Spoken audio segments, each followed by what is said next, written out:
देखिए हिंदी का एक महत्वपूर्ण पाठ है हमारा, कौन सा? समास, ठीक ना।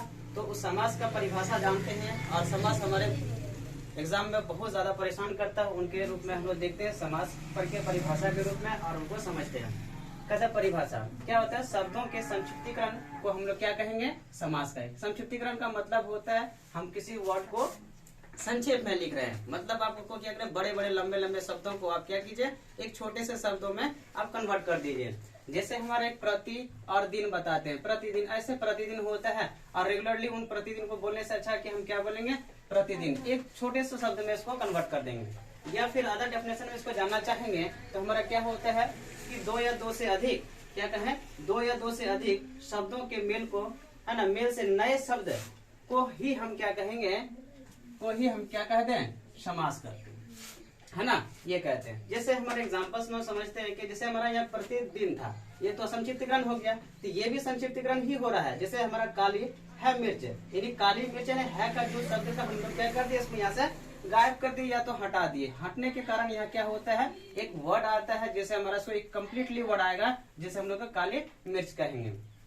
फिर हमारे किसका? समास के प्रकार के बारे में समझते हैं। समास के प्रकार कितने होते हैं? 6 प्रकार होते हैं, जिनमें से हमारा पहला समास का ऑर्डर है कौन सा? द्वंद्व समास। कौन सा?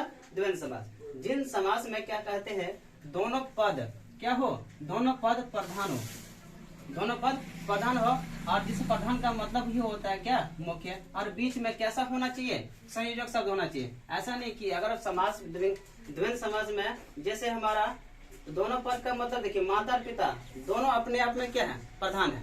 इसके बिना जिस प्रकार से अगर माता और पिता, और इसके साथ साथ एक वर्ड भी होना चाहिए, जैसे इसे दोनों माता पिता भी, या तो दोनों शब्द विपरीत होना चाहिए, और बीच में एक साइन लगता है हाइफन का, उनके हाइफन का साइन का यूज किया जाता है, और दोनों शब्द विपरीत होगा, और उसके साथ ही साथ एक संयोजक शब्द लगता है, और संयोजक शब्द जैसे हमारा और हो गया, तथा हो गया, ठीक ना।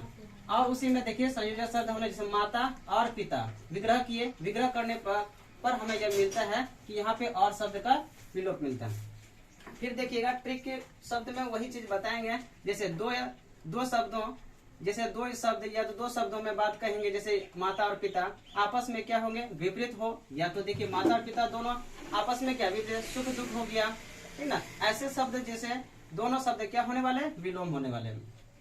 तो हम लोग और विग्रह करने पर एक संयोजक शब्द लगता है, जैसे हमारा बता ही दिए, जैसे और हो गया। और देखिए अगला हम लोग नेक्स्ट चलते हैं किसके बारे में? द्विगु समास के बारे में। द्विगु समास होता क्या है? तो द्विगु समास में पहला पद संख्यावाचक हो। क्या होना चाहिए? संख्यावाचक। जैसे हमारा जैसे संख्यात्मक वाचक में, जैसे हिंदी में कह दे तो हम लोग अंग्रेजी में ऐसे नॉर्मली कहते हैं क्या? 1 2 3 4 5 ऐसे, वैसे नहीं कहना, मतलब हिंदी संख्यात्मक रूप में जानते हैं 1 2 3 4 ऐसे लिखते हैं। तो उनमें से जब कब मिलेगा? जब हम इसका क्या करेंगे? विग्रह करने पर। विग्रह करेंगे तो जैसे 7 मंजिल की बात करेंगे तो 7 मंजिल, 7 का मतलब होता है 7 और मंजिलों का समूह, तब बनता है हमारा 7 मंजिल। जैसे एग्जाम्पल, और यहाँ पे शब्द वर्ड जो है 7 जो है वो हमारा क्या हो गया? संख्यावाचक हो गया। तो पहला शब्द क्या होते हैं? जैसे पहला शब्द होगा वो संख्यावाचक होगा, शब्दों का पहला शब्द हो गया तो उसको संख्यावाचक कहेंगे, और इसको हम लोग ये द्विगु समास के नाम से जानते हैं।